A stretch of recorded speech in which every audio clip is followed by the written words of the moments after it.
capítulo 3 de Atos. Quem achou, diga eu vou morar no céu. Quem não achou, diga eu também vou. Então vamos aguardar você. Vai todo mundo junto. Não vai ficar ninguém. A gente brindando lá no céu, hein, André, Sandra? Com algo melhor do que Coca-Cola. E dizendo, valeu a pena. Oh, glória. Capítulo 3, a palavra de Deus nos diz assim: Pedro e João subiam ao templo para a oração da hora nona. Era levado um homem coxo de nascença, o qual punham diariamente à porta do templo chamada Formosa, para pedir esmola aos que entravam. Vendo ele a Pedro e João, que iam entrar no templo, implorava que lhe dessem uma esmola. Pedro, fitando juntamente com João, disse: olha para nós. Ele os olhava atentamente, esperando receber alguma. Pedro, porém, lhe disse: não possuo nem prata nem ouro, mas o que eu tenho, isso eu te dou. Em nome de Jesus Cristo, o Nazareno, anda. E tomando-o pela mão direita, o levantou, e imediatamente os seus pés e tornozelos se firmaram. De um salto se pôs em pé, passou a andar, e entrou com eles no templo, saltando e louvando a Deus. Viu todo o povo a andar e a louvar a Deus, e reconheceram ser ele o mesmo que esmolava assentado à porta formosa do templo. E se encheram de admiração e assombro por isso que lhe acontecera. Apegando-se ele a Pedro e a João, todo o povo correu atônito para junto deles no pórtico chamado de Salomão. À vista disto, Pedro se dirigiu ao povo dizendo: israelitas, por que vos maravilhais disto? Ou por que fitais os olhos em nós, como se pelo nosso próprio poder ou piedade o tivéssemos feito andar? Verso 16. Pela fé em o nome de Jesus, é que este mesmo nome fortaleceu a este homem, que agora vedes e reconheceis. Sim, a fé que veio por meio de Jesus, deu a este saúde perfeita na presença de todos vós. Querido, livro de Atos é um livro histórico. Se não existisse esse livro, a gente não tinha como entender o que é que aconteceu com a igreja primitiva. A gente vai entender o que é que aconteceu com a igreja primitiva por conta deste livro. É este livro que vai relatar historicamente tudo aquilo que aconteceu com a igreja primitiva. Se a gente tivesse só as cartas paulinas, os evangelhos, a gente não ia entender o que é que aconteceu com a igreja primitiva. É através deste livro que a gente vai entender o poder do Espírito Santo sobre os apóstolos. Houve um momento de explosão da igreja, quando o Espírito veio sobre a igreja. Esta igreja tinha muito poder, a igreja primitiva, mas muito perseguida. Mas quanto mais perseguia, quanto mais batia nesta igreja, esta igreja crescia. Era uma igreja que era perseguida por demais, mas cheia do poder. E é neste período que Lucas escreveu, é dentro deste contexto que Lucas escreveu o Evangelho segundo Lucas. E depois ele escreve o livro de Atos dos Apóstolos. Ou seja, Lucas foi ele que escreveu o terceiro evangelho e também escreveu o livro de Atos. Atos foi escrito no ano aproximadamente 62 após a morte de Cristo. E Lucas vai relatar, e a gente vai ter tantas evidências internas quanto evidências externas, que Lucas foi o autor do livro de Atos. Quando a gente vai para as evidências externas, Cânon Muratoriano, ele vai dar tudo isso para a gente, que Lucas foi o autor do livro de Atos. Uma gama dos pais da igreja, Tertuliano, Irineu, no ano 180 depois de Cristo, no escrito dele, ele vai deixar muito claro, Lucas, ele é o autor do terceiro evangelho e ele também escreveu Atos dos Apóstolos. Dito isso, a gente entra no capítulo 1 do livro de Atos e a gente vai achar aqui uma coisa interessante que vai nos dar firmeza naquilo que a gente está falando. Escrevi o primeiro livro, ó Teófilo, relatando todas as coisas que Jesus começou a fazer e a ensinar. O volume inicial trata do que Jesus começou a fazer e ensinar. Neste segundo volume, o que Jesus continuou a fazer e ensinar por intermédio dos apóstolos através do Espírito Santo. Ou seja, ele está escrevendo, direcionando o seu livro para uma pessoa chamada Teófilo. Quem foi Teófilo? A Bíblia quase não fala quem foi este homem. Pesquisando, a gente vai entender que Teófilo, ele viveu na nobreza romana, um homem rico, um homem de posição e de posse. E Lucas escreve para ele o Evangelho de Lucas e escreve também o livro de Atos para ele. E começa a explicar o porquê está escrevendo Atos, o segundo livro. Teófilo, por ter muita influência, Lucas automaticamente entendeu, esse evangelho só vai poder ser divulgado se eu colocar na mão de uma pessoa que tem bastante influência.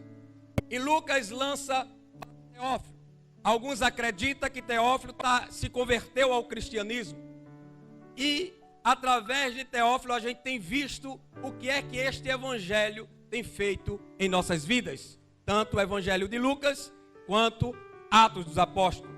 No capítulo 1, o Senhor Jesus vai deixar uma promessa. E ele vai dizer, porque João na verdade batizou com água, mas vós serás batizados com o Espírito Santo, não muito depois destes dias, mas recebereis poder ao descer sobre vós o Espírito Santo, e serás minhas testemunhas, tanto em Jerusalém, Judeia, Samaria e até os confins da terra. Dito isso, eles começaram a ver o Cristo ressurreto agora partindo de junto deles. Imagine você caminhar com Jesus. Eles caminharam com Jesus. E quando Jesus termina de dizer isso, Jesus começa a flutuar diante deles. E a Bíblia diz que ele começa a subir, sendo levado ao céu. E eles ficaram impressionados, pasmo com tudo aquilo. Eles estão vendo o mestre agora subindo. Não é filme de ação. Era realidade. Era literal. Jesus agora diante deles sobe com um corpo. Não é um espírito que está subindo com alma, só o espírito. Corpo, alma e espírito. E Jesus começa a subir diante deles. E eles ficaram tão impressionados com tudo aquilo, que foi necessário descer 2 anjos, com vestes reluzentes. E olharam para eles e disseram, varões galileus, por que estão fitando os olhos nas alturas? Este mesmo Jesus, que agora estás vendo subir, este mesmo Jesus, um dia voltará. Há uma promessa. Jesus disse que ficai aqui em Jerusalém, enquanto o Espírito Santo vai vir e vocês vão ser revestidos de poder. Mas há uma promessa também para toda a igreja, porque o anjo disse para eles, este mesmo Jesus que estás vendo sendo assunto ao céu, este mesmo Jesus um dia voltará para buscar a sua igreja.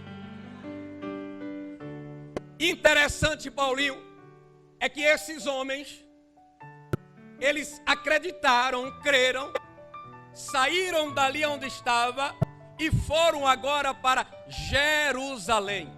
chegando em Jerusalém, eles entraram dentro do cenáculo, João Paulo, e começaram agora a reunir-se com todos os discípulos que estavam ali. Quem estava? João, Tiago, André, Filipe, Tomé, Bartolomeu, Mateus, Tiago, filho de Alfeu, Simão, Zelote, Judas, filho de Tiago. Todos esses perseveravam unânimes em oração com as mulheres também, Maria, mãe de Jesus, e com os irmãos dele. Todos dentro do cenáculo agora, em uma só fé. Jesus é levado ao céu, eles voltam e vai para o cenáculo. Junta agora todos os discípulos e agora eles começam a orar, unânimes. Mas Jesus foi agora. E ele vai voltar? Não sei se ele pode voltar daqui a 1 minuto, 2 minutos. Eles começam a orar, a dizer: cadê o poder? Manda o poder, Senhor. O Senhor fez uma promessa que o Espírito viria. Então vamos orar. E eles estão lá orando. 40 dias depois da ressurreição de Jesus, ele ficou com todos os discípulos. Todos viram ele no corpo ressurreto. Depois que ele parte, passa mais 10 dias para que aconteça este momento. Aí chega o dia de Pentecostes. É no dia de Pentecostes, pastor, e o que é Pentecostes? Era a festa das semanas, ou das colheitas. Neste período, a Bíblia diz que eles estão reunidos dentro de um cenáculo. Isso aqui, como vocês estão aí com esses olhão olhando para o pastor, está todo mundo reunido em uma só fé, em uma só oração, em um só sentido. Aí a Bíblia diz: ao cumprir-se o dia de Pentecostes, estavam todos reunidos no mesmo lugar. De repente, veio do céu um som como de um vento impetuoso e encheu toda a casa onde estavam assentados. E apareceram distribuídos entre eles línguas como de fogo. O Espírito Santo desceu sobre eles. Agora veio o poder sobre eles. Aquilo que eles acreditaram quando Jesus disse: eu vou, mas enviarei o Consolador. Fiquem aqui em Jerusalém e vocês vão ser revestidos de poder. Eles ficaram, aguardaram 10 dias que Jesus é assunto ao céu. O Espírito Santo vem, enche eles de poder. É neste momento que eles começam agora a estar cheios de poder e autoridade. Era repartidas sobre eles línguas estranhas, línguas de fogo, e cada um começava a falar em outras línguas. Aí os homens não entenderam nada, acharam que eles estavam embriagados. Aí Pedro pega a palavra e diz: então se levantou Pedro com os 11 e, erguendo a voz, advertiu neste termos: varões judeus e todos os habitantes de Jerusalém, tomai conhecimento disto e atentai nas minhas palavras. Estes homens não estão embriagados, como vindes pensando, sendo esta a 3ª hora do dia. Mas o que ocorre é o que foi dito por intermédio do profeta Joel. E acontecerá nos últimos dias, diz o Senhor, que derramarei do meu espírito sobre toda a carne. Vossos filhos e vossas filhas profetizarão. Vossos jovens terão visões e sonharão vossos velhos. Varões israelitas, atendei a estas palavras. Jesus o Nazareno, varão aprovado por Deus diante de vós com milagres, prodígios e sinais, os quais o próprio Deus realizou por intermédio dele entre vós, como vós mesmos sabeis. Sendo este entregue pelo determinado desígnio e presciência de Deus, vós o mataste, crucificando-o por mão de iníquos. E Pedro agora vai trazer para eles um sermão cristocêntrico. Pedro agora, depois de ter recebido o poder, Pedro agora vai se virar para aquela multidão e vai dizer: varões, vocês mataram o Cristo.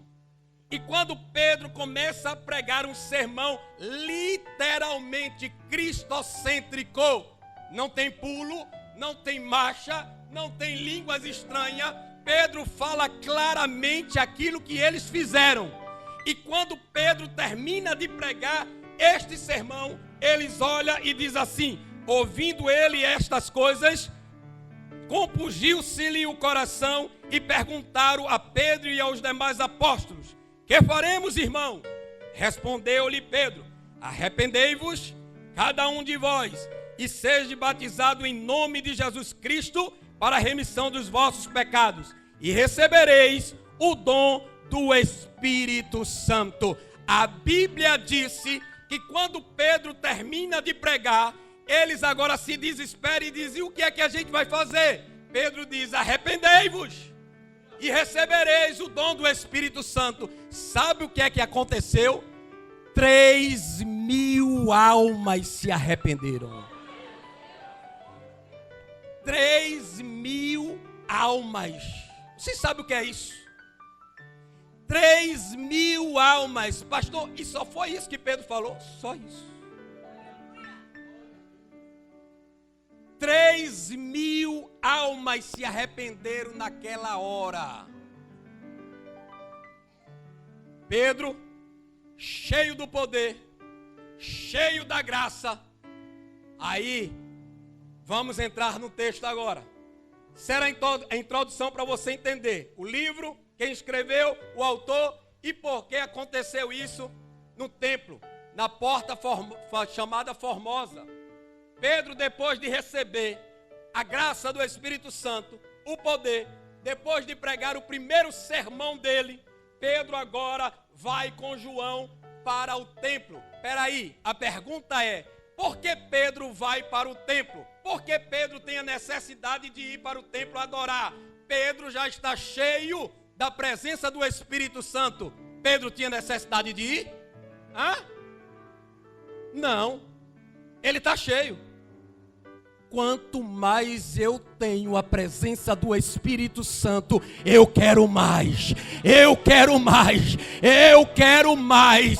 Aí Pedro está cheio, ganhou 3.000 almas, e ele cata João. Vem cá, João. Os dois começam a caminhar, você vai ver, os dois caminhando constantemente. O livro não era para ser livro Atos dos Apóstolos, era para ser Atos do Espírito Santo, porque o Espírito é que está atuando neles. Do capítulo 1 ao capítulo 8 é só Pedro. Do capítulo 9 até o capítulo 28 é só Paulo. É o Espírito atuando neles. Aí vai Pedro e João agora para o templo. E quando eles estão chegando no templo, tem um homem que está lá na escada, está lá nos degraus. Este homem era coxo. Este homem estava pedindo esmola. Este homem não tinha mais vida, não tinha mais esperança. Este homem não tinha mais perspectiva de vida, não via mais uma luz no fim do túnel, já não via mais um lampejo em canto nenhum. Este homem está lá, sabe há quanto tempo? 40 anos. Atos 4:22. Vai dizer que ele está lá há 40 anos. Ora, se ele está há 40 anos, Jesus só tinha passado 10 dias, não perca a mensagem, entenda. Jesus só tinha passado 10 dias para ser assunto ao céu. Se ele está ali há 40 anos, Jesus não viu não? Sim ou não? Jesus só tinha feito 10 dias que tinha ido embora. O texto está dizendo aí em Atos 4:22 que ele estava lá há 40 anos. E por que Jesus não curou? Se Jesus vivia no templo constantemente, curando todos os enfermos e expulsando o demônio, por que Jesus não curou? Eu perguntei isso, lendo a Bíblia. Por que o mestre não curou? Se ele está há 40 anos. Domingo a gente pregou sobre a mulher que estava 12 anos. Esse homem está... E eu me perguntei, como eu sou detalhista, perfeccionista no texto, eu fiquei me questionando. Senhor, por que não curou? 40 anos de sofrimento deste homem. E o Senhor passou aqui várias vezes no templo. Ele estava na melhor porta. Era a porta que era mais circulada do templo. A porta formosa, para vocês terem uma ideia, era de bronze puro, de Corinto. Era uma porta que tinha que ser 20 homens para abrir e 20 homens para fechar. Era a melhor entrada do templo. Aquele homem está lá há 40 anos. E por que Jesus não o curou?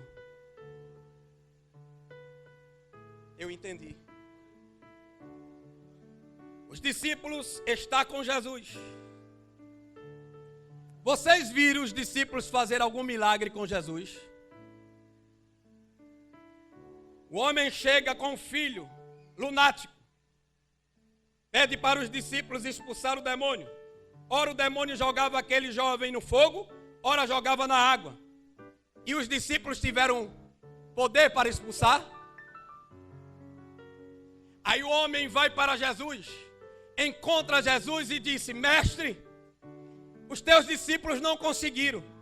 Jesus vai e expulsa. Os discípulos estão vendo, observando. Discípulo tem que observar. Jesus faz prodígios e sinais e maravilhas na frente dos discípulos.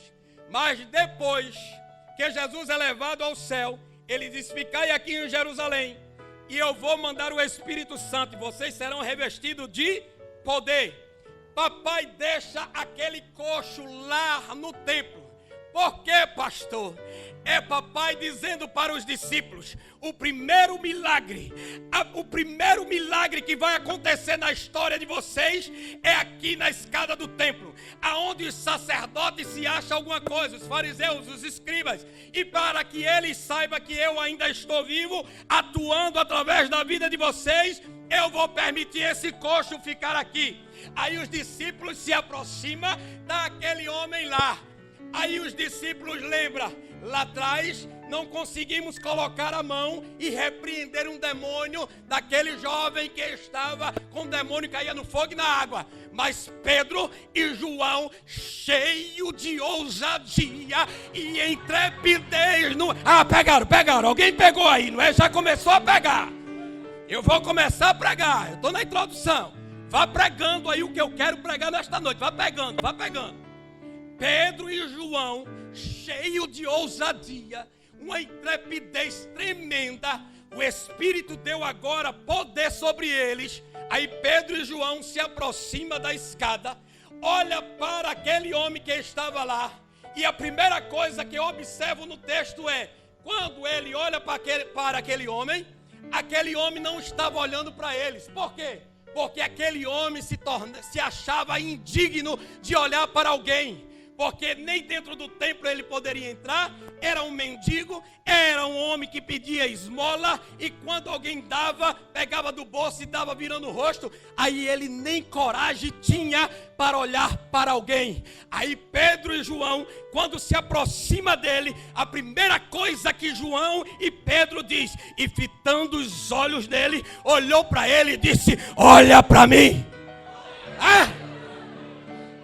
Que poder! Você está pensando que está aqui aquele discípulo que não pôde expulsar um demônio, é? Olhe para mim! Aí o texto diz: e ele fitando os olhos em Pedro e João. Aí Pedro e João olham para ele, e ele olha para Pedro e João. Parece que eu estou vendo a cena, um olhando para o outro. Aí Pedro olha para ele, ele olha para Pedro. Aí Pedro olha para ele e ele diz: eu só quero uma esmola. Aí Pedro diz: eu tenho muito mais para te dar. Aquele homem olha e diz: tudo que eu preciso é de uma esmola, porque eu vou para casa daqui a pouco.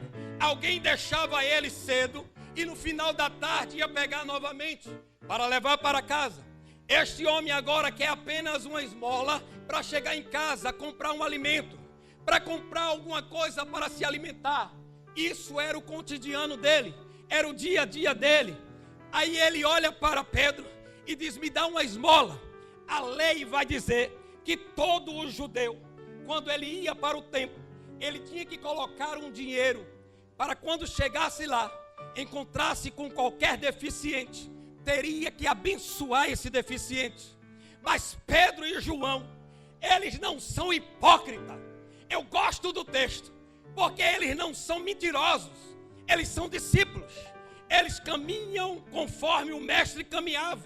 Aí Pedro e João vai olhar para ele como dissesse assim: a lei diz que eu tenho que te abençoar. Só tem um problema: eu não tenho dinheiro para te abençoar. Aquele homem a princípio fica frustrado, porque ele não recebe a esmola. Mas Pedro, fitando os olhos nele, disse: eu não tenho nem prata, nem ouro, mas o que eu tenho, eu te dou. Pedro está dizendo: eu tenho poder. Você quer poder? É isso que eu tenho. Uau!